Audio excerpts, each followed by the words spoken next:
இன்னைக்கு நாம பார்க்க போறது வி பரி த டெட் அப்படின்ற இங்கிலீஷ் மூவியோட ரிவ்யூ. இந்த படம் பாத்தீங்கன்னா இப்போதைக்கு ஓவர்சீஸ் ஓடிடிஸ்ல மட்டும்தான் அவைலபிளா இருக்கு.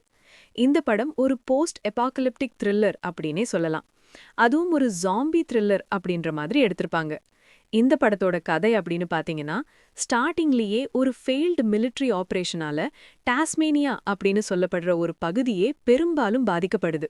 அதுல இருக்கக்கூடிய லட்சக்கணக்கான மக்கள் இறந்து போயிட்டாங்க அப்படின்ற மாதிரி சொல்றாங்க. அந்த பகுதியில தான் நம்ம ஹீரோயினோட கணவரும் இருந்திருப்பாங்க.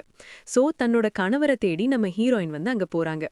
ஆக்சுவலா இந்த மீட்பு பணிகள்ல ஈடுபடலாம் அப்படின்ற மாதிரி போறாங்க. அங்க இருக்கக்கூடிய பிணங்கள் எல்லாம் மீட்டு அதை ஒரு மாதிரி ப்ராப்பரா அடக்கம் பண்றது அப்படின்ற மாதிரியான ஒரு வேலை பார்த்துட்டு இருப்பாங்க.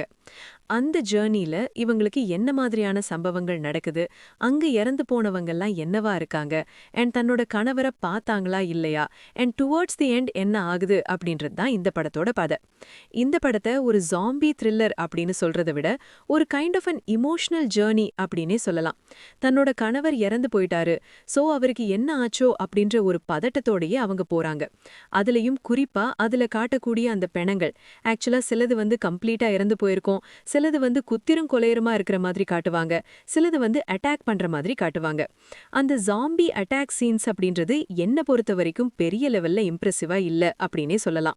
அதுலயும் ஒரு த்ரில் போர்ஷன் மாதிரி ஒரு நபரை வச்சு நடுவுல ஒண்ணு பண்ணிருப்பாங்க, அதுமே ரொம்ப ரொம்ப ஆவரேஜா தான் இருந்துச்சு. பட் அந்த இமோஷனல் பார்ட் அப்படின்றதெல்லாம் இந்த படத்துல நல்லாவே ஒர்க் அவுட்டா இருந்துச்சு. அதுலயும் அந்த கணவர் ரிலேட்டடான சில சீக்வன்சஸா இருக்கட்டும் அண்ட் கிளைமேக்ஸ் போர்ஷனா இருக்கட்டும், அது எல்லாமே நல்லா ஒர்க் அவுட்டா இருந்துச்சு. ஓவரால் மேக்கிங் வைஸ் ரொம்ப நீட்டா இருந்துச்சு. பட் இன்ட்ரெஸ்டிங்கா போய படமா அப்படின்னு கேட்டிங்கன்னா அந்த அளவுக்கு இல்ல. கண்டிப்பா இன்னுமே பேசப் பண்ணி இன்னும் கொஞ்சம் இவென்ட்ஃபுல்லா இந்த கதையை கொடுத்திருக்கலாம். ஓவரால் ட்ரை பண்ணி பார்க்கணும்னா பாருங்க. என்னோட ரேட்டிங் 2.75 அவுட் ஆஃப் 5. அடல்ட் கண்டென்ட்டை பொறுத்த வரைக்கும் லைட்டா லிப்லாக் சீன்ஸும் கோரினஸுமே இருக்கும். மத்தபடி பார்க்கலாம். இந்த மூவி ரிவ்யூ பிடிச்சிருந்தா ஒரு லைக் பண்ணுங்க. உங்க கருத்துக்களை கீழே கமெண்ட் பண்ணுங்க. இன்னும் மூவி ஸ்டுடியோ ஃபிலிம் சேனலை சப்ஸ்கிரைப் பண்ணலையா? உடனே சப்ஸ்கிரைப் பண்ணுங்க. அடுத்த ரிவ்யூவில் சந்திப்போம்.